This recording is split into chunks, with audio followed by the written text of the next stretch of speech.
Welcome to this edition of Everything You Need to Know in 3 Minutes. I'm Michael Brooks. On Everything That You Need to Know in 3 Minutes, pick a topic, sometimes from pop culture, sometimes from politics, break it down for you, give you everything you need to know in 3. On this edition of Everything You Need to Know in 3 Minutes, what is a terrorist attack? 3 minutes starts now.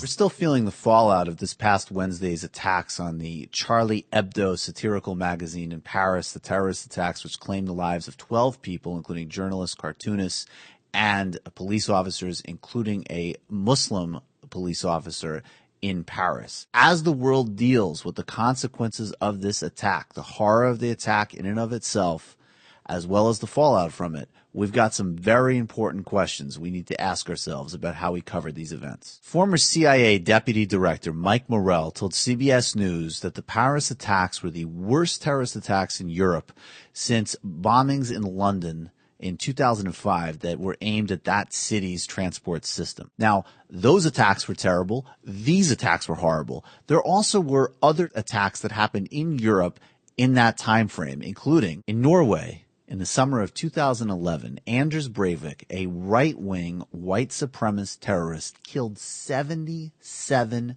people in a massive terrorist attack on that country. Now, there's any ambiguity about what that event was and how it's described is beyond any logical conversation. That was terrorism. There was also terrorism in the following examples in the United States. 2012, a Sikh Gurdwara in Wisconsin was attacked by a white supremacist. 6 people were murdered as they worshipped at that temple. In the spring of 2014, a neo-Nazi KKK leader went to 2 Jewish community centers in Kansas and murdered 3 people.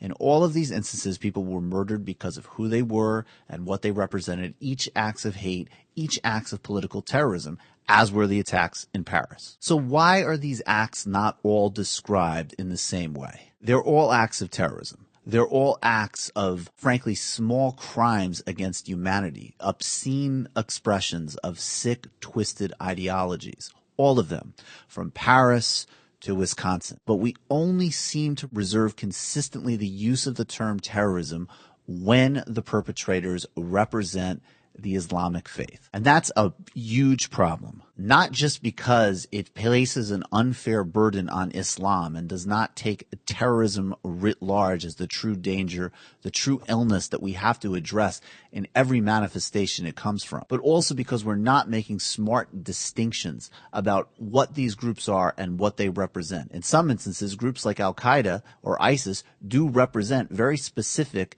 types of danger that need to potentially be addressed in different ways. But if we're not having an honest conversation about what this all is from the beginning, we're unfairly maligning certain groups indirectly and not calling all groups, all of these acts, exactly what they are. They are terrorism, whether they're committed by white supremacists, Muslim fanatics, Christian fanatics, Jewish fanatics, Buddhist fanatics. It does not matter. The language needs to reflect that. It's essential for our security, it's essential for human rights, and it's essential for basic intellectual coherence. And that is everything you need to know in 3 minutes.